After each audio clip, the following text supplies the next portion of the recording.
இப்போது இந்த நீங்கள் முதல்ல சொன்ன மாதிரி இந்த பேராசிகள் அப்படின்லாம் சொன்னீங்க. இது நம்ம சில செய்தி தொலைக்காட்சிகளில் பார்க்குற போது என்னுடைய மகள் கல்யாணத்துக்காக போட்டு வச்சுருந்தேன், என்னுடைய மகன் கல்யாணத்துக்காக போட்டு வச்சுருந்தேன் அப்படிங்கிற மாதிரி எல்லாம் ரொம்ப, அதாவது படிப்பறிவே இல்லாத அந்த பாமர மக்களெல்லாம் வந்து புலம்புறதை நம்ம பார்த்துருக்கோம். இவங்களுக்கெல்லாம் வந்து நமக்கு இந்த கேஸ் மூலியமாக அவங்கள வந்து பிடிச்சது மூலியமாக அவங்களுக்கு நிவாரணம் கிடச்சிருக்குதா சார்? சார் நம்ம இதில் வந்து சார் படம் பிடிச்சி அவங்கள வந்து கைது செய்யுது சார். அவங்க சொத்தெல்லாம் பறிமுதல் பண்ணிடுறாங்க, கேஸ் போடுறாங்க சார். கேஸ் போட்டு வரதுக்கே அது 10 வருஷம் இழுத்துருது சார். அதுக்கு முன்னாடி இப்போது இவங்களுக்கு பசிக்கும் பொழுது சாப்பாடு கிடைக்காது.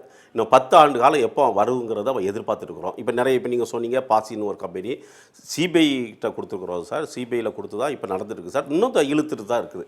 என்ன காரணம்னா, கொடுத்த கம்ப்ளைண்ட்தாரர் சாட்சி சொல்கிறது கூட வரமாட்டாங்க சார். ஏன்னா வரவும் முடியாது சூழ்நிலை. அவங்களுக்கு என்னென்னா, அவங்க ஒரு 50,000மோ 1,00,000மோ போட்டிருப்பாங்க. ஒரு காவல்துறை அதிகாரி கூட அதில் சம்மந்தப்பட்டிருக்கிறதா வந்து சார். அது வேறு பிரச்சனை சார். இதை வந்து காவல்துறையை வந்து எல்லாருமே அதை குற்றச்சாட்டு சொல்லி நான் அந்த இடத்துல இல்லை சார். ஏன்னா நான் நேருக்கு நேர் அதில் பார்க்குறவன் சார். அவங்களுக்கு இந்த பிரச்சனையினால் வேலைப்பளுவும் டென்ஷனும் எல்லாருமே அவங்களை குறை சொல்லிட்டு இருக்கதா இருக்கிறாங்க. ஆனால் உள்ளுக்கு போய் பார்த்தீங்கன்னா சார், அவங்களே ஒன்றும் செய்ய முடியாத இடத்துல இருக்கிறாங்க. குறிப்பாக பொருளாதார குற்றப்பிரிவில் அதிக காவலர்கள் சார். உண்மையிலே அவங்க வந்து நடவடிக்கை எடுக்கிறாங்க. நான் டிவிக்கு பேட்டிக்காவோ இதுக்காக நான் சொல்ல வரல சார். நான் நேருக்கு நேராக அதை பார்த்துருக்குறேன். சரி, ஒரு கம்பெனிலேருந்து இப்போ பணம் வாங்கி கொடுத்தாங்க. இதே காவல்துறை தான் உட்கார வச்சு பேச்சுவார்த்தை நடத்தி காவல்துறை பணம் வாங்கி ஒரு செட்டில்மெண்ட் நடக்குது சார். அந்த பணத்தை வாங்கி அந்த மக்கள் வந்து திரும்பி இன்னொரு இடத்துல கொண்டு போட்டுறாங்க. அப்போ அவங்களுக்கு வெறுப்பு வருமா வராதுங்களா?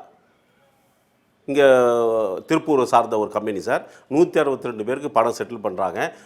டிஎஸ்பி டிஆர்ஓ எல்லோரும் வச்சு முன்னால் வச்சு ஒரு பேச்சுவார்த்தை நடந்தது சார். நானும் அதில் ஒரு முன்னால் இருந்து கையெழுத்து போடக்கூடிய இடத்துல இருக்கிறேன், இருந்து செய்தோம் சார். அவர் அந்த பணத்தை வாங்கி கொடுக்குறோம் சார். அந்த பணத்தை வாங்கி கொண்டு போய் இன்னொரு கம்பெனியில் நெய்வேலியில் புதுசாக ஆரம்பிக்கிறாங்கன்னு அங்கே கொண்டு அத்தனை பேரும் போட்டுட்டு திரும்பியும் கம்பெனின்னு வராங்க. அப்போ அவங்களும் அதிக மனுஷன் தானே சார். அவங்களுக்கு பல வேலைப்பளுவே அதிகம். உங்களுக்கு தெரியும், இந்த குற்றங்கள் நடக்கிற அளவுக்கு அங்கே அதிகாரிகள் இல்லை சார். ஒன்று, அவங்களுக்கு இருக்கிற பிரச்சனைகளை இதையும் கொண்டு போய் கூட ஒரு பிரச்சனையாக கொண்டு வரதுனால தான் முழுசாக அவங்களால ஈடுபட முடியலைங்கிறது நான் நேருக்கு நேர் பார்ப்பதால் நான் அதை அப்படி தான் நான் எடுத்துக்கொள்கிறேன். இந்தியா முழுவதும் இதை வந்து தடை செய்யணும் அப்படிங்கிறீங்க. அது கடுமையான சட்டத்தை போட்டால் தான் இது தடை செய்ய முடியும் சார். அதாவது இப்போ வந்து இதில் வந்து லெவல் ஆஃப் வந்து அக்யூசன் வந்திருக்காங்க.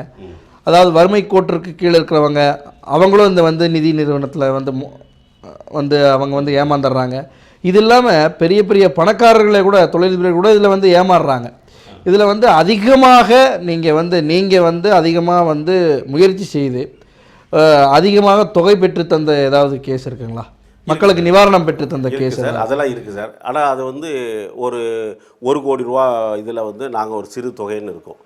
நாங்கள் இப்போ நிறைய பேருக்கு பணம் வாங்கி கொடுத்தோம். ஒரு நபருக்கு 30 லட்ச ரூபா, ஒரு நபருக்கு 40 லட்ச ரூபா, இதெல்லாம் இருக்குது. ஆனால் இன்றைக்கி ஏமாற்றப்படக்கூடிய பணத்தை பார்த்திங்கன்னா பல லட்சம் கோடி சார். ஆனால் நம்ம பெருமை சேர்க்கணும், எங்களுக்கு இந்த பேர் வேணும், அதெல்லாம் இன்றைக்கி நாங்கள் எதிர்பார்க்குறது இல்லை சார். எங்களுக்கு வந்து இன்றைக்கி எல்லா போலீஸ் அதிகாரிகளும் எங்களை சப்போர்ட் பண்ணியிருக்கிறாங்க சார். இன்றைக்கி வந்து அந்த செய்தி இருக்குது. ரிசர்வ் பேங்க் எங்களுக்கு தொடர்ந்து எங்கள் அசோசியேஷனுக்கு லெட்ரு கொடுத்துட்ருக்குறாங்க. இது போலீஸ் டிபார்ட்மெண்ட்டு எல்லாருக்குமே இந்தமாரி இதை செய்யுங்க. அந்த இடத்துல நாங்கள் இது இருந்தாலும் கூட, இது கர்நாடக போலீஸ் சார், இந்த மாதிரி நாங்கள் ஒவ்வொரு இது செய்தாலும் கூட முழு திருப்தி எங்களுக்கு இல்லை. அதனால் நாங்கள் இது மக்கள் மேலே தான் நாங்கள் குற்றச்சாட்டு வைப்போமே தவிர இதுக்கு மேலே அரசோ காவல்துறையோ ஒன்றுமே செய்ய முடியாது. கம்ப்ளைண்ட் கொடுக்கறதுக்கு வரமாட்டாங்க சார். என்ன ஒரு நீ உனக்கு கொடுத்துருக்குற அந்த செக்கை கொண்டு வாங்கன்னு சொன்னால் கூட கொண்டு வர மாட்டாங்க. ஒத்துழைப்புங்கிறது மக்கள்கிட்ட கொஞ்சம் கூட இருக்காது. யார் ஏமாத்துறாங்க, யார் ஓனரு, இதை கேட்டால் கூட சொல்ல மாட்டாங்க. பேப்பர் மூலமாக பிரச்சாரம் பண்ணுறோம், நேரில் உண்ணாவிரதம், பல இடத்துல உண்ணாவிரதம், கேரளாவில் இருந்திருக்கிறோம், திருப்பூரில் இருக்கோம். இந்தியா முழுவதும் கூட்டம் போட்டு மேடை போட்டு பேசுகிறோம். ஆனால் எந்த இதுவுமே இல்லை சார். அதே போல் தான் கவர்மெண்ட்டும் தொடர்ந்து பிரச்சாரம் பண்ணுறாங்க. பேப்பர்காரங்க தொடர்ந்து அந்த செய்தியை கொடுத்துட்ருக்குறாங்க. இதுக்கு மேலே எப்படி பண்ண முடியும்? அதனால் நாங்கள் இதில் இருந்து அடுத்த கட்டத்துனா எங்கள் குடும்ப பிரச்சனை பார்த்துடலாமா, இதில் இருந்து ஒதுங்கக்கூடிய அளவில் எங்களுடைய மன சோர்வு வந்திருக்கு சார். பேராசை, மக்களுடைய பேராசை தான் அதுக்கு காரணம்னு நாங்கள் முழுசாட்டு நாங்கள் நினைக்கிறோம் சார். குறிப்பிட்டு சொல்கிற மாதிரி நீங்கள் வந்து உதவி செஞ்சு குறிப்பிட்டு சொல்கிற மாதிரி ஏதாவது கேஸுகள் இருக்குதுங்களா? அதாவது கண்டுபிடிச்சு குறிப்பிட்டு வந்து நிவாரணத்தை எல்லாம் வாங்கி அந்த மாதிரி இல்லை சார், நான் இது நீங்கள் முதல்ல கேள்வி கேட்கும் பொழுது நான் நினச்சேன் சார், இதை சொல்லணுன்னா நிறைய பிரச்சனைகள் வரும் சார் அதில். அதனால தான் நான் அதை தவிர்க்கிறேன். என்ன காரணம்னா, இப்போ ஒரு குறிப்பிட்ட ஒரு கம்பெனியில் பணம் வாங்கி கொடுக்குறோம் சார். அந்த கம்பெனியில் இன்னும் கொஞ்சம் பேருக்கு அவங்க வந்திருக்கவே மாட்டாங்க. இந்த பேர் சொல்லும் பொழுது என்ன ஆகுன்னா, இன்றைக்கி தான் முடிச்சுட்டு அங்கே வருவாங்க, ஸ்டேஷனில் அந்த ரெக்கார்டையே இப்போ முடிச்சு க்ளோஸ் பண்ணியிருப்பாங்க. இந்த இதுக்காகவே நாங்கள் வந்து அந்த இடத்துலேருந்து கொஞ்சம் பின்வாங்குறோம். உண்மையாகவே இன்றைக்கி நிறைய போலீஸ் ஸ்டேஷன்லையும் கமிஷனர் ஆஃபீஸ்லேயும் இதை மாதிரி தீர்த்தவங்களுக்கு நிறைய பிரச்சனையும் முடிஞ்சிருக்கு சார். ஆனால் மக்கள் வந்து அது சரியான அணுகுமுறை சார் பேப்பரில் போட்டுக்கிறாங்க. நீங்கள் வந்து இந்த உங்கள் கட்டெல்லாம் கொண்டு வாங்க அப்படின்னு சொல்லிட்டு நிதி நிறுவனத்தில் எந்த முதலீடு ஆவணங்களை ஒப்படைக்க வலியுறுத்தலுங்கிறாங்க. இதை பார்த்து அவங்க வரமாட்டாங்க. அப்போ நீங்கள் எப்படி அதை முடிக்க முடியும்? அதனால் மக்களுடைய சப்போர்ட் இல்லாமல் எந்த கேஸையுமே முடிக்க முடியாதுங்கிறது என்னுடைய இது சார். ஆனால் மக்கள் வந்து 2 விஷயத்தில் பணம் போட்டுருவாங்க, கத்துறதுக்கு தெரியும் சார். 10 பேர் அங்கே வந்த உடனே அங்கே வந்து சத்தம் போட்டிருப்பாங்க தவிர வேறு எந்த ஸ்டெப்பும் எடுக்க மாட்டாங்க சார். கோர்ட்டுக்கு போகலாம், கமிஷன் ஆஃபீஸில் கம்ப்ளைண்ட் பண்ணலாம், முதலமைச்சர் பிரிவுக்கு கம்ப்ளைண்ட் பண்ணலாம், செய்யவே மாட்டாங்க. பேப்பரில் இந்த டிவியில் வந்து ஒரு இது கொடுங்க சார், ஒரு பேட்டி கொடுங்கன்னா அது கூட பின் வாங்கிடுவாங்க சார். நான் எப்படி கஷ்டப்பேன், ஐயோ என் முகத்தை காட்டாதீங்கோ அப்படின்னு சொல்லுவாங்க. ஆனால் சொல்லிவிட்டு சைடில் வந்து சொல்லுவாங்க, எப்படியா என் பணத்தை மட்டும் வாங்கி கொடுத்துருங்கோ அப்படிம்பாங்க. இந்த வகையில் தான் மக்கள் இருக்கிறாங்க சார். அதனால் நாங்கள் வந்து நீண்ட காலமாக இதில் இருந்தனால தான் இன்றைக்கி இந்த வெறுத்து போய் சார் இது என்ன செய்யலாம், நாம் ஒதுங்கிறது தான் எங்களுக்கு நல்ல வாய்ப்பு. ஏன்னா எங்களுக்கு வந்து எங்கள் கை காசை போடுறோம் சார். இதில் வந்து போலீஸுக்கு மொட்டை பெட்டிஷன் போடுவார், இவர் கம்பெனியெல்லாம் மிரட்டி பணம் வாங்குவார் அப்படிங்கிறது போகும். இதெல்லாம் சார் அதாவது இவ்வளவுதான் இல்லை சார், அந்த அளவுக்கு எங்களை கேவலப்படுத்தி கூட ஒரு குரூப் பேசுவாங்க. ஆனால் நாங்கள் யார்கிட்டையுமே 5 ரூபா இது வரைக்கும் வாங்கலைங்கிறது பல எங்களால் பயங்கரமாக நாங்கள் நிற்கிறதுனால தான் எங்களுக்கு எந்த பிரச்சனையும் இல்லை இது வரைக்கும். ஆனாலும் ஒரு மன வேதனை, கை காசையும் செலவு செய்து நேரத்தையும் செலவு செய்து இன்னும் ஒரு முழு வெற்றி அடையும் உடல் உழைப்பு இருக்குது. ஆமாம் சார், கடுமையான உழைப்பு இருக்குது. இருந்தும் கூட ஒரு நிம்மதி அடைய முடியலைங்கிற வேதனையோடு நம்ம வீட்டில் இருக்கிறவங்களையும் சாட்டிஸ்ஃபை பண்ண முடியாமல். ஆமாம் சார், இந்த இதை வந்து நாங்களே மறுபரிசீலனை செய்யக்கூடிய இடத்துல இப்போ நாங்கள் வந்திருக்கிறோம் சார். அது உண்மை சார். இந்த நிதி நிறுவன மோசடி பற்றி, அதனால் மக்கள் ஏமாறுறதை பற்றி பல விஷயங்கள் நம்ம வந்து பேசிகிட்டு இருக்கோம் சார். இந்த விஷயத்தில் ஏமாந்த மக்கள் உங்களை எப்படி அணுகிறது சார்? நாங்கள் வந்து விழிப்புணர்ச்சிக்காக நோட்டீஸ் தொடர்ந்து கொடுத்துட்ருக்குறோம். அதில் எங்களுடைய அட்ரஸ் இருக்குது, இமெயில் இருக்குது, எல்லாமே என்னுடைய ஃபோன் நம்பர் இருக்குது, எல்லாமே இருக்குது சார். அது இல்லாமல் ஹைதராபாத்திலிருந்து ஒரு புக்கு தொடர்ந்து வந்துட்டுருக்கு சார். இந்த புக்கில் எங்களுடைய ஃபோட்டோ, எங்களுடைய அட்ரஸ்ஸு, எங்களுடைய இமெயில் எல்லாமே அவங்க கொடுக்குறாங்க. இது டெல்லியிலேருந்து ஒரு புக்கு ஹிந்தியில் வந்துட்டுருக்கு சார். அதேமாரி மும்பையிலேருந்து ஒரு புக்கு வருது. எல்லா இதுலேயுமே இந்த இதை வந்து எங்களுடைய அட்ரஸ்ஸு, எங்களுடைய அணுகுமுறை, எங்களுடைய மீட்டிங், அடுத்த மீட்டிங் எங்கே, இந்த தகவலெல்லாம் நாங்கள் தொடர்ந்து கொடுத்துட்டு தான் இருக்கிறோம். அதனால் எங்களுக்கு எல்லா ஊர்லேயுமே எங்களுடைய சங்க அமைப்பாளர்கள் இருக்கிறாங்க. அதனால் அது ஒரு பெரிய விஷயமே இல்லை சார். இந்த தொழில் இதில் யாரையாவது போய் அணுகினால் கண்டிப்பாக எங்களுடைய தொடர்பு கொள்வதற்கு ரொம்ப ஈஸியான ஒரு இதுதான் சார், வழிமுறை தான். எனக்கு ஒரு சந்தேகம் வருது சார். இப்போ இந்தியாவில் தான், நம்ம நாட்டில் தான் இந்த மாதிரி நிறுவனங்கள் ஆரம்பித்து வந்து மக்கள் ஏமாறுறாங்களா, இல்லை வெளிநாடுகள்லையும் இது மாதிரி ஏதாவது இருக்கா? இருக்குது சார், பல வெளிநாட்டில் இருக்குது. ஆனால் நிறைய வெளிநாட்டில் இதை கம்ப்ளீட்டாக தடை பண்ணியிருக்கிறாங்க சார். யாருமே தொடங்க முடியாத அளவில் இதை தடை பண்ணியிருக்கிறாங்க. இதில் வந்து சார் 2 விஷயம் சார். மல்டி லெவல் மார்க்கெட்டில் இதை எல்லாருமே சொல்லுவாங்க சார். ஆனால் மல்டி லெவல் மார்க்கெட்டு முறையை வைத்து கொண்டு இவர்கள் வந்திருக்கிறாங்க. அதாவது அதே மாடலில் வந்திருக்கக்கூடிய நிதி நிறுவனங்கள் சார். இதை நிறைய பேர் கன்ஃபியூஸ் பண்ணிகிட்டு இருப்பாங்க சார். அவங்க மல்டி லெவல் மார்க்கெட்டுக்கு வந்து என்னன்னு கேட்டிங்கன்னா, ஒரு 5000 ரூபா வாங்குறாங்க, 1000 ரூபா வாங்குறாங்க, 10000 ரூபா வாங்குறாங்க, ஒரு பொருளை கொடுத்துருவாங்க. ஆனால் இவங்க என்ன செய்கிறாங்கன்னா, 1 லட்சம், 2 லட்சம், 5 லட்சம் வாங்கி வேலையே செய்ய வேண்டாம், உங்களுக்கு மாத வட்டி நாங்கள் தரோன்னு சொல்கிறாங்க. அவங்க அங்கே வேலை செய்தால் தான் காசு சார். ஒருத்தர் அங்கே ஏமாந்தாலும் கூட சார், ஒரு 5000 ரூபாயோ ஒரு 10000 ரூபா தான் ஏமாற முடியும். ஆனால் இந்த மாதிரி நிறுவனத்தில் தான் தன்னுடைய நிலையே தலைகீழ மாறிவிடும் சார். அதனால தான் நிதி நிறுவனங்கள் தான் ரொம்ப ஆபத்தானது.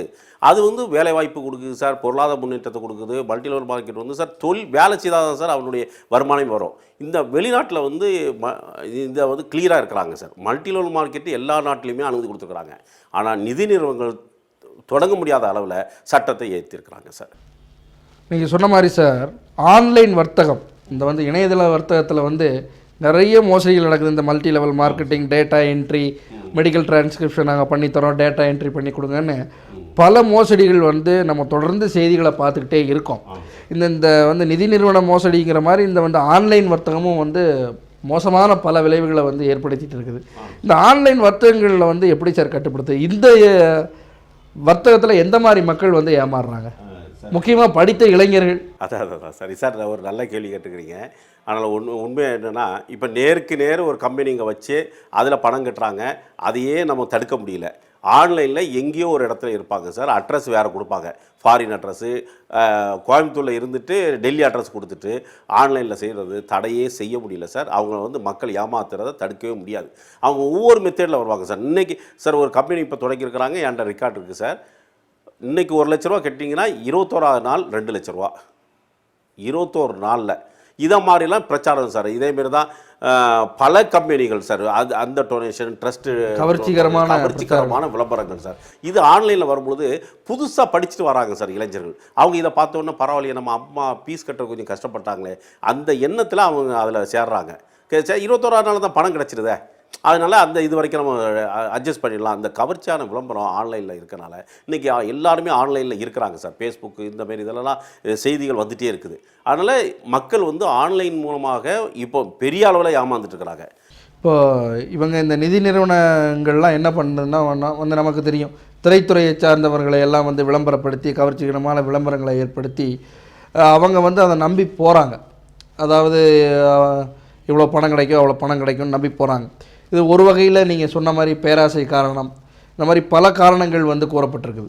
இந்த அமைப்பை நீங்கள் வந்து ஏற்படுத்தி கடந்த 6 வருஷமாக நீங்கள் நடத்திட்டு இருக்கீங்க.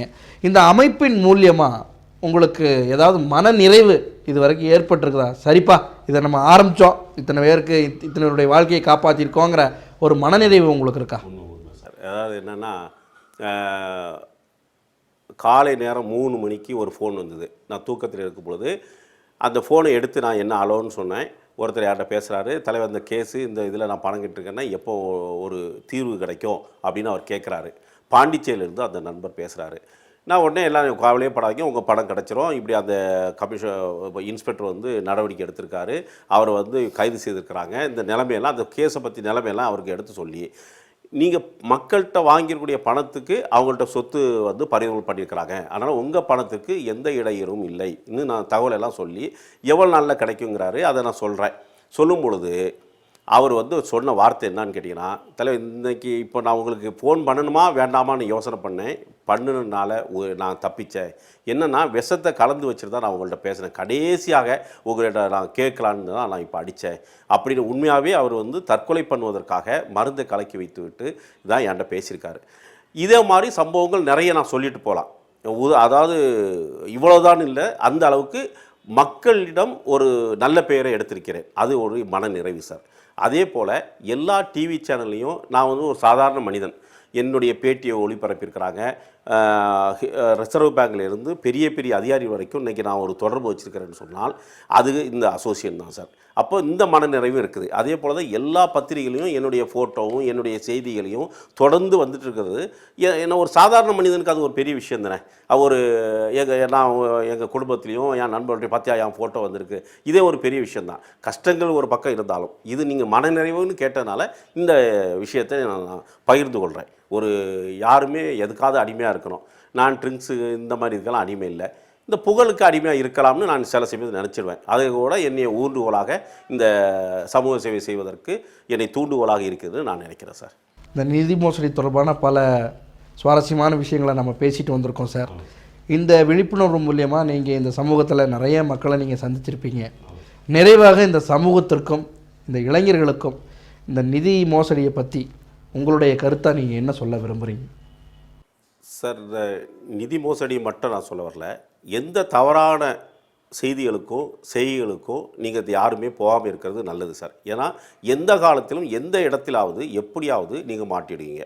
அதனால் உங்கள் வாழ்க்கையை வந்து நல்ல பாதையில் நீங்கள் அமைச்சிடுங்க. இப்போ என்றைக்காவது ஒரு நாள் அவன் வந்து கண்டிப்பாக சிக்குவாங்க சார்.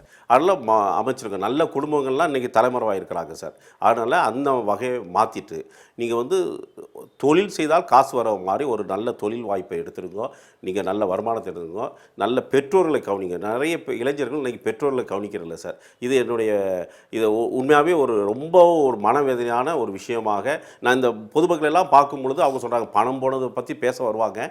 ஆனால் அவங்கள்ட்ட என்கிட்ட பேசுகிறதெல்லாம் என் பையன் இப்படி படிக்க வச்சேன் சார், பிஇ படிச்சிருக்கிறான், எம்பிபிஎஸ் டாக்டராக இருக்கிறாங்க, என் பேரை சொல்ல வைக்கப்படுறான், ஏன் உங்கள் பேரை சொல்கிறேன், நான் சட்டை போட மாட்டேன், நான் விவசாயி, இப்படி ஒரு நிலைமை நம்ம நாட்டில் வந்துட்டுருக்கு சார், விரைவில் வந்துட்டுருக்கு. அதனால் என்னுடைய இந்த நேரத்தை நான் அதுக்கு பயன்படுத்துகிறேன் சார். எந்த இளைஞனும் நாளைக்கு அப்பாவட்ட ஆவான், அது எந்த பொண்ணும் அம்மாவட்ட ஆவாங்க. இதை மட்டும் நீங்கள் மனசில் வச்சுக்கோங்க. அப்பா அம்மாவை மதிக்க கற்றுக்கொள்ளுங்கள், மாமனார் மாமியாரை மதிக்க கற்றுக்கொள்ளுங்கள், உங்களுடைய மனைவியை நேசிக்க கற்றுக்கொள்ளுங்கள், உங்களுடைய கணவனை நேசிக்க கற்றுக்கொள்ளுங்கள். இதை செய்தீங்கன்னு சொன்னால் நீங்கள் நாட்டுக்கு செய்த பெரிய சேவையாக நான் இந்த இளைஞர்களுக்கும் மற்றவர்களுக்கும் நான் வேண்டுகொள்கிறேன். இந்த மாதிரி தவறான செய்தி, இந்த நிதி நிறுவனத்தே இல்லாமல் எந்த தவறான செய்திகள் உங்களுக்கு அது கிடைக்குது இது கிடைக்குதுன்னு எதை சொன்னாலும் ஆசை வார்த்தைகளை நம்பாமல் நீங்கள் உங்கள் தொழில் செய்கிறோம், அதில் வருமானத்தை சரியான இதில் முதலீடு செய்து நீங்கள் முன்னேறணும்னு இந்த நேரத்தில் உங்கள் சார்பாக உங்களுடைய லோட்டஸ் டிவி மூலமாக என்னுடைய இதை வைத்ததற்கு நான் மிக சந்தோஷப்படுகிறேன். ரொம்ப சந்தோஷம் சார். விழுதுகள் 1000 நிகழ்ச்சியில் வந்திருந்து உங்களுடைய நல்ல கருத்துக்களை எல்லாம் நீங்கள் வந்து தெரிவிச்சிங்க. இந்த நிதி மோசடி வந்து தொடர்பான பலவித கருத்துக்களை நீங்கள் வந்து பரிமாறிக்கொண்டீங்க. இந்த சமூகத்திற்கு நீங்கள் இன்னும் செய்ய நிறைய இருக்கிறது, சேவை செய்ய வேண்டியது நிறைய இருக்கிறது என்று சொல்லி லோட்டஸ் நியூஸ் சார்பாக வாழ்த்துக்களை தெரிவித்துக்கொண்டு விடைபெறுகிறோம். நன்றி, வணக்கம். வணக்கம்.